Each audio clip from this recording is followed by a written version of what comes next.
मेघनाद की शक्ति के प्रहार से भी लक्ष्मण जी बच जाते हैं। जब लक्ष्मण जी बच जाते हैं और उठते ही चिल्लाने लगते हैं, कहाँ है मेघनाद, कहाँ छुप गया। तब विभीषण जी बताते हैं कि तुम पर क्या विपदा आई हुई थी। मेघनाद इधर सुबह हो जाती है और वह देवी निकुंभला की पूजा पाठ में लग जाता है। कहते हैं देवी निकुंभला की अगर वह पूर्ण रूप से पूजा कर लेता तो उसके पास विशाल शक्ति आ जाती। उस शक्ति के प्रभाव से वह किसी को भी जीत सकता था और उसे कोई भी नहीं मार सकता था। ऐसा ब्रह्मा जी का वरदान प्राप्त था।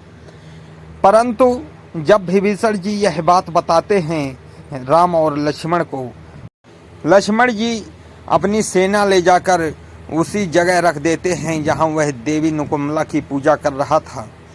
उस पूजा पाठ को विध्वंस करने में जुट जाते हैं सभी वानर, भालू, हनुमान, अंगद और नल नील सहित। इधर राम लक्ष्मण को जाते समय समझाकर भेजते हैं कि युद्ध तेज से नहीं लड़ा जाता, युद्ध में क्रोध और उत्तेजना नहीं होनी चाहिए, युद्ध सौम्य भाव से लड़ा जाता है, युद्ध में शील भाव होना चाहिए, युद्ध मर्यादा से लड़ा जाता है।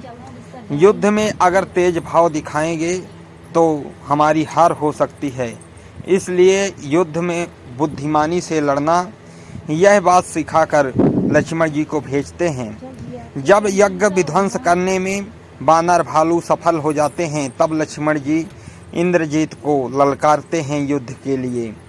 लक्ष्मण की ललकार सुनकर मेघनाद भी कहाँ पीछे हटने वाला था, वो क्योंकि महारथी था। लक्ष्मण जी के साथ इंद्रजीत जब महाराज विभीषण को देखता है तो विभीषण के ऊपर कुपित हो जाता है और सबसे पहले विभीषण को बाण मारता है।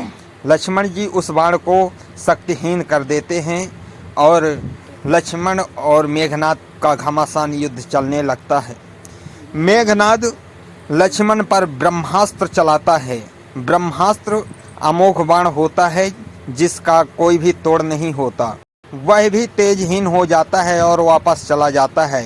फिर मेघनाद पाशुपतास्त्र चलाता है जो कि त्रिशूल था शिव भगवान शंकर का, परंतु वह भी लक्ष्मण जी को प्रणाम कर विलुप्त हो जाता है।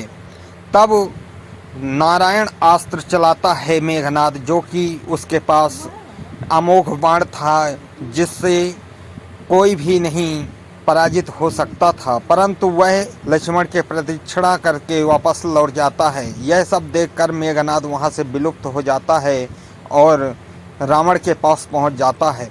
रावण को समझाता है कि हे पिताश्री, ये कोई मामूली नर नहीं है, लक्ष्मण नारायण है, इसलिए मैं आपको बताने आया हूँ कि सीता को अभी भी वापस करके और अपने कुल के प्राण बचा लीजिए। इससे रावण कुपित हो जाता है। रावण कहता है कि या तो तुम कायर हो या लक्ष्मण के भय के कारण तुम यहाँ आए हो। मेघनाद इस बात पर रावण पर क्रोधित हो जाता है और कहता है, पिताश्री, मैं कायर नहीं हूँ, मैं तो आपको सावधान करने आया था, परंतु मैंने तो युद्ध छेड़ दिया है, सो युद्ध करूँगा, भले ही वह नारायण ही क्यों न हो। मेघनाद जानता था कि वो नारायण हैं, उसके बाणों को विफल कर देते हैं, फिर भी वह युद्ध लड़ा अपने पिता के वचनों के कारण।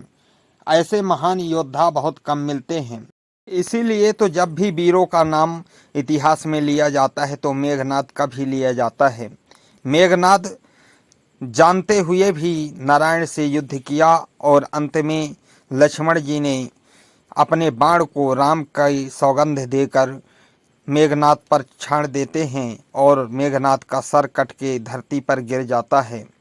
लक्ष्मण जी के इस कर्तव्य को देखकर देवता भी फूल बरसाने लगते हैं और लक्ष्मण राम की जय बोलने लगते हैं। दोस्तों, मेरी यह वीडियो आप लोगों को कैसी लगी कमेंट बॉक्स में ज़रूर बताएं और अगर अच्छी लगी हो तो मेरे इस वीडियो को लाइक करें और चैनल को सब्सक्राइब करें।